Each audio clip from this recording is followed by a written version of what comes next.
The power of Survivor, the American TV series, To Survive is amazing. It was first broadcast in 2000, and now in 2023, season 44 has begun airing on CBS. If you've never seen the show, the premise is rather simple. A small group of people, who usually haven't met until that day, is dumped in a remote location and has to work together to survive. However, surviving requires a number of tests and competitions to eliminate contestants until only one survivor is left as the winner. All kinds of people have entered, and all kinds of people have won. Sometimes the winner is a person who is kind and helpful to others, but sometimes the winner is a conniving backstabber. But they won, so who cares, right? While such competition may make a successful TV show, it certainly isn't how one becomes a survivor in the kingdom of God. Morning Minutes in the Bible on An American Missionary is working through Isaiah 4 verses 2 through 6, which is filled with some figurative and symbolic language about the future of God's people. Written in 740 BC, verse 2 begins by describing Jesus as the branch of the Lord and the fruit of the earth. Branch symbolizes new life, and fruit of the earth symbolizes abundance. The new life in Jesus will be beautiful and glorious, and the abundance in him will be the pride and adornment of the survivors of Israel. But who are these survivors, and how do they come to share in the new life and abundance provided by Jesus? Clearly, Isaiah was not talking about the people of 740 BC because they were doing well at the time, though hard times were coming soon, and the branch of the Lord didn't become king until 33 AD.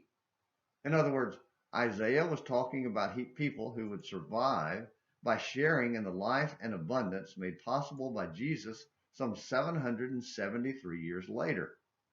A fact even Isaiah didn't understand at the time. 1 Peter 1 verses 10 and 11. We get a little more information in the next two verses. It will come about that he who is left in Zion and remains in Jerusalem will be called holy, everyone who is recorded for life in Jerusalem.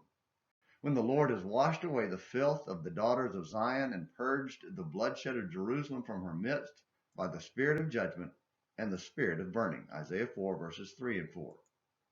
Remember, these descriptions refer to a future spiritual reality. So while Zion and Jerusalem were real places filled with real people, they symbolized and represented a future spiritual kingdom, the church.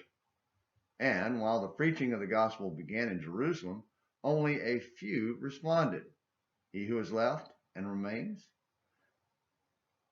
Of perhaps as many as 1 million people in Jerusalem on Pentecost 33 AD, only 3,000 obeyed the gospel that day and became holy. Acts 2 verse 41.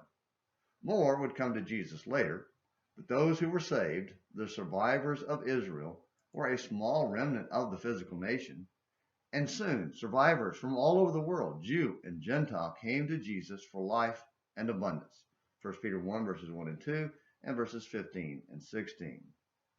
Are you a survivor?